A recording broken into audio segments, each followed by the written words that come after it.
Picture this, you're finally doing the responsible thing. You've got a budget, you're following it, and you're putting money aside every single month. $150 here, $300 there. You feel like you're winning. But then you check your savings account and realize you've hit $8,000.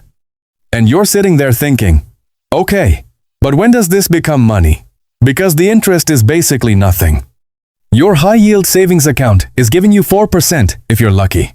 That's $320 a year. That's $26 a month.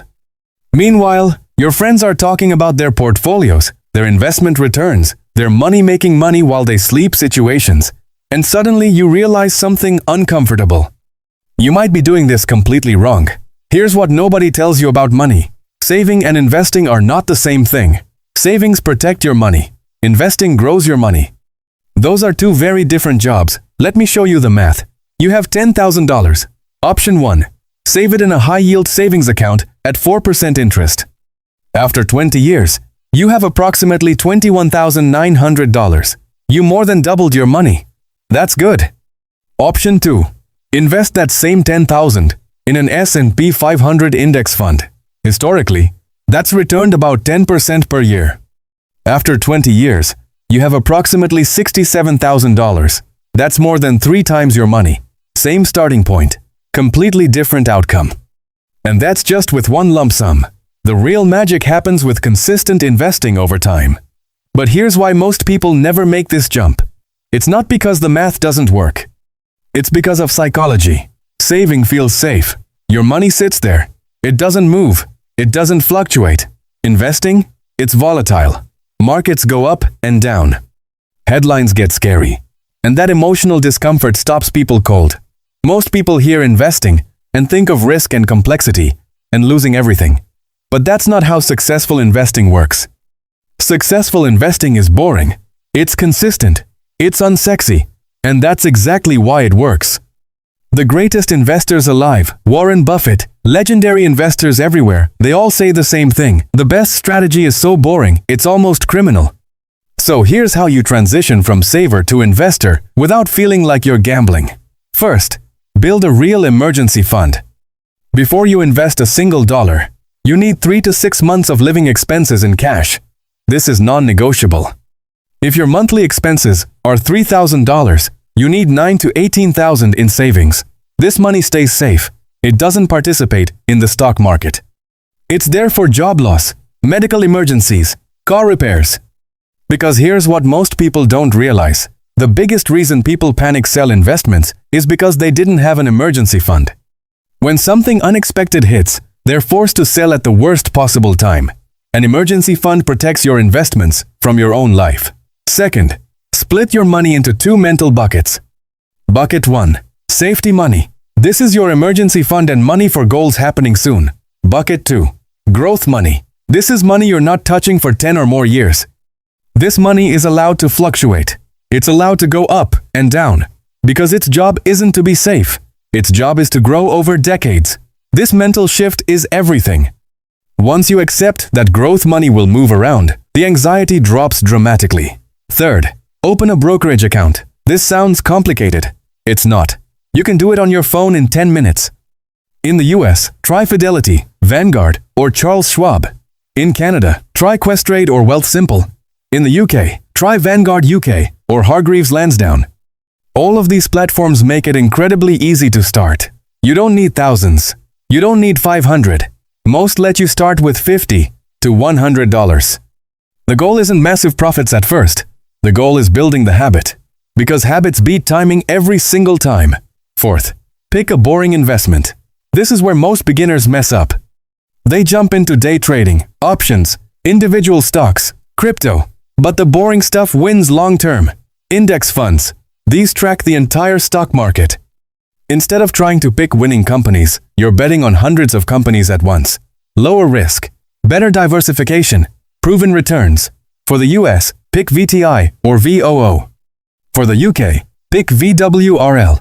For Canada, pick VEQT or XUS. They all work. Pick one and forget about it. Now here's where it gets interesting. Let's say you commit to investing $250 per month. That's just cutting streaming services and eating out less. After 5 years at 8% growth, you've invested 15,000 and have 17,500. After 10 years, you've invested 30,000 and have 42,000. After 15 years, you've invested 45,000 and have 78,000. After 20 years, you've invested 60,000 and have 125,000. After 25 years, you've invested 75,000 and have 188,000. You didn't just double your money. You more than doubled it. You made 113,000 that you didn't have to earn.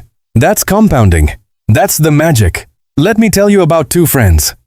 Marcus starts investing $200 a month at age 25 and continues until age 65. That's 40 years. David waits until age 35, then invests $400 a month until age 65. That's 30 years. Same 8% growth. Who ends up with more? Marcus.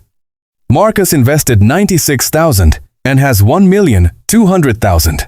David invested 144,000 and has 850,000.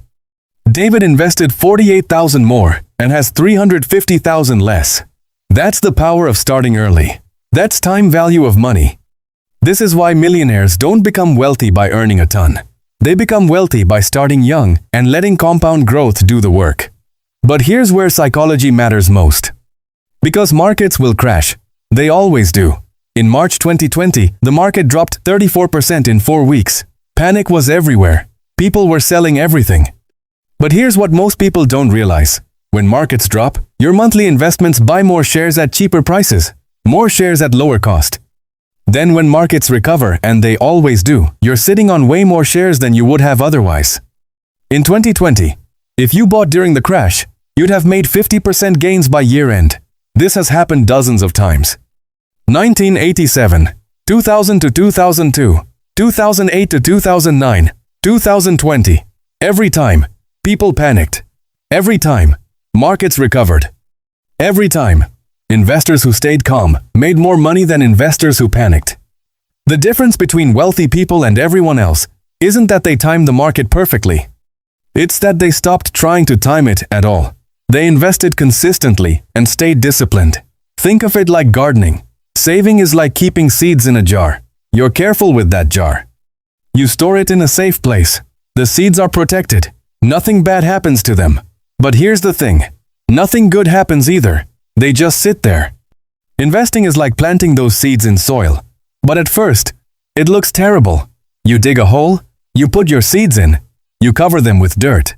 It looks like you just buried your money. You're second-guessing yourself. Did I just bury these seeds for nothing? But underground, something's happening. Roots are growing. The seed is transforming. But you can't see it. And that's where it gets uncomfortable. The market is volatile. Headlines are scary. Your brain is screaming at you that you made a mistake. It would be so easy to dig up those seeds right now and put them back in a jar where it's safe. But you don't. Because deep down you understand something important. Seeds in soil grow.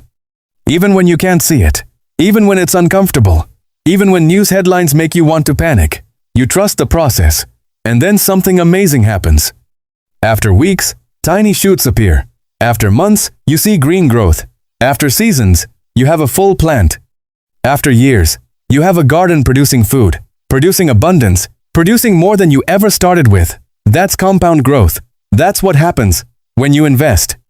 Your small seed of $100 per month, planted in the soil of index funds, grows into a garden of wealth worth hundreds of thousands of dollars. That's investing. Here's your action plan. Calculate your emergency fund target. Figure out your monthly expenses and multiply by 3 to 6. Open a high-yield savings account and fund it. Once it's funded, open a brokerage account with Fidelity, Vanguard, Questrade, or Wealthsimple. Pick an index fund like VTI, VOO, VWRL, VEQT, or XUS. Set up an automatic monthly investment of $50, $100, $250, or $500, whatever you can afford. Make it automatic so you don't have to think about it. That's it. That's your entire system. Your future self is watching this video. In 20 or 30 years, you'll look back at this moment. You'll realize this was a decision point. You could have stayed in your comfort zone and stayed broke, or you could have learned to invest and built real wealth and freedom. The difference isn't intelligence or luck. It's a decision. Your decision. Your future self is watching. Don't let them down. If this video helped, hit subscribe. Drop a comment telling me, are you currently saving or have you started investing? Thanks for watching. See you in the next one.